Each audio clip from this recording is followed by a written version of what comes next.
Hello guys, welcome to my channel mini vlogs. મેં તમારું સ્વાગત છે. જેમાં જય શ્રી રામ. તો આજે હવે ફૂલ કાળા કપડા પહેરીને કોલેજ માટે નીકળવાનું છે. ચા નાસ્તો કરીને હવે ડાયરેક્ટ કોલેજ જઈને મળીએ. બોલા બેને પહેરતા જઈએ. બાય. તો હવે અમારો જે મિત્ર આવે, અમે બે મિત્રો ભેગા થઈ ગયા. પણ હજી આવે અમારો ખોડો એ દેખાતો નથી, એટલે આવે ત્યારે એને મળવી. હવે અમારો ખોડો આવી ગયો છે. હવે જાવી ડાયરેક્ટ કોલેજ. આજે કઈ નાસ્તો વાસ્તો કરવા જવો નથી. હા, એને દેખાડો પેલા વેલા. હાલો કોલેજ જઈને મળીએ. કોલેજે પહોંચી ગયા.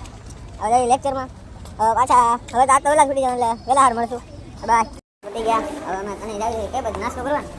હવે નાસ્તો વાસ્તો કરવા જાવી. અડધા આજે અમારા ફ્રેન્ડ બધા અંદર અમે નાસ્તો કરી લઈએ. લાઇબ્રેરીમાં કેટલા વાગ્યા? હવે વાગ્યા. હવે નાસ્તો કરવા આવ્યા. નાસ્તો કરીને હવે અમને ઘરે જવું ને આ ભાઈ ના હોસ્ટેલ થોડું આવે ને રસ્તામાં આ બધો કરી ગઈ કા એના વ્યવ હતા. હવે હોમવર્ક કરવા બેઠે. આ બધું હોમવર્ક છે. હવે હોમવર્ક પતાવીને પછી આપણો લોગ એન્ડ કરશું થોડી વાર રહીને. બાય. હોમવર્ક બધું પતી ગયું છે. આજનો લોગ એન્ડ કરીએ. Bye bye. જય શ્રી રામ. ટાટા. જો વ્લોગમાં મજા આવી તો લાઈક, કોમેન્ટ અને સબસ્ક્રાઇબ કરીને જ જાજો. Bye guys.